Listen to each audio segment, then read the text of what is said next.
बे जों सप्ता मोनसे थाखाय लादोंमोन 21st of जुलाइनि 21stनिफ्राय सप्ता मोनसे थाखाय लादों नायनि आं फैनानै आंथ' गैयामोन नालाय आं दिनै फैदोंसो नायनो होननानै थ' आं मोजां मोनो नुफैनानै दा नायनि सप्ता मोनसे बेसेबां दावगानो हायो आं दाहाय बिसोरजों टिमजों दाहाय सावरायग्रां जोब्बाथाय जुदि नांबावगौ जायो सानथामसो बारायबावनो हायो न' बेबायदि नायनो मा थांखि लानाय नोंथांमोना बे थांखियाथ' थांखिनि खोथा बुंबानो एसे गोनो गोथो जायो एक्सुवेलि मा जादों बे कनस्ट्राक्टिभ खामानियाव माबायदि गथ'फोरखौ एसे दाथ' बेफोरखौ बयबो होखायो नायनो थाङोबा बायदि मैया आफादा होयो वार्कशपखौ दा जोंबो बेबायदिनो वार्कशप खुंदों जेन गथ'फ्रा क्रिएटिभ खामानि मोनसेयाव मुखुब जानानै थायो दा बाथ्राया बेसो वार्कशपखौ बयबो होयो बयबो रोंगौ बर' गामि दाना बयबो जेरावबो खाम सिफुं सेरजा दामनो गोरों मानसि दंखायो मोसानो गोरों मानसि दंखायो नाथाय बिथांमोननो बेजों लोगोसे लाइभलिहुडनि माबाफोर दिनैसिम सावरायनाय जादोंना जायाखै आं बेखौसो एसे सानगासिनो दङ आरो लाइभलिहुडखौ माबोरै लांफानो हायो बेखौ सोलोंबाय जेनेबा नङा होमबा बयबो रोंनानै थाबाय दा सप्ता मोनसे बेयाव सोलोंबाय एसे गोरों जाबाय सप्ता मोनसेनि उनाव दा मालायखौ मा बुंनो जोंबो आगोल लाखांबाय बेबायदिनो खिन्थु जों कन्टिनिउ खालामनो हायाखै ड्रामानि लादोंमोन आगोल ड्रामाखौ जों कन्टिनिउ खालामनो हायासै आरो बेनिफ्राय जों रावखौबो बहननोबो हायासै सोलोंबाय नंगौ दा बेहायबो जों सप्तासेयाव सोरबा एसे गोरों जाबाय बैफोर मानसिखौ जोङो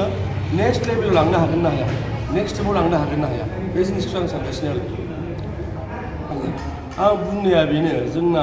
कालसारेलि जों बिराद रिच जाबाय ना दस्रा हारियाव बिदि दङ ना गैया मिथिया बर' गामि गंफ्रोमावबो बे जिनिसा दङ दा दामनो गोरों सिफुं सुनो गोरों सेरजा हुनो गोरों मोसानो गोरों दा आं बुंबाय थानाय बाथ्राया बेनो आरो नोंथाङा जेखौ बुंबाय दा आफादफोरा मोजां रल लागासिनो आरो बेखौ खालामनायाव नाथाय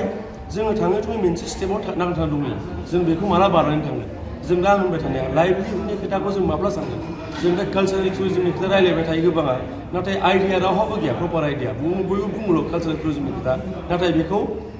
माबोरै लांगोन दावगालांहोगोन बे जिनिसाव सावरायनायानो जाया लाइभलिहुडनि बेलाखौ बुंगासिनो आरोखि दा नों दामनो देनो गोरों जाबाय नङा होनबा बेजोंथ' नोङो थांना थानो हायाना नोंनि लाइभलिहुडा मा जागोन दा नों जुदि सिफुं सुनानैनो सोरबा जुदि गावनि लाइभलिहुडखौ दिहुननो हायो नङा होनबा खाम दामनानै जुदि दिहुननो हायो मोसानानै जुदि दिहुननो हायो अब्लासो बे फ्रुटफुल जागोन प्रफेसनेल जागोन नङा दा जोंबो लानाया बिदिनो जों जाबाय दा प्रफेसनेल ग्रुप बायदि जोंना ग्रुप नालाय जों आफाद नङा माने बेबायदि माहारियारि हारिमुवारि आफाद नङा जोंना जाबाय जोङो प्रफेसनेल ग्रुप ससिय' कालसारेल ग्रुप दा जों बेखौ कन्टिनिउ खालामलाङोबा जों खालामलांनो हासिगौ आरोखि नाथाय जोंनोबो गोबां खामानि मावनो दङ जोंनि ग्रुपआबो बेबायदि दावगानो हायाखै बेखौ आं सिमान जायो आरो नाथाय जोङो देग्लायनिफ्राय मावगोन होननानै थिरांथा लादों आरो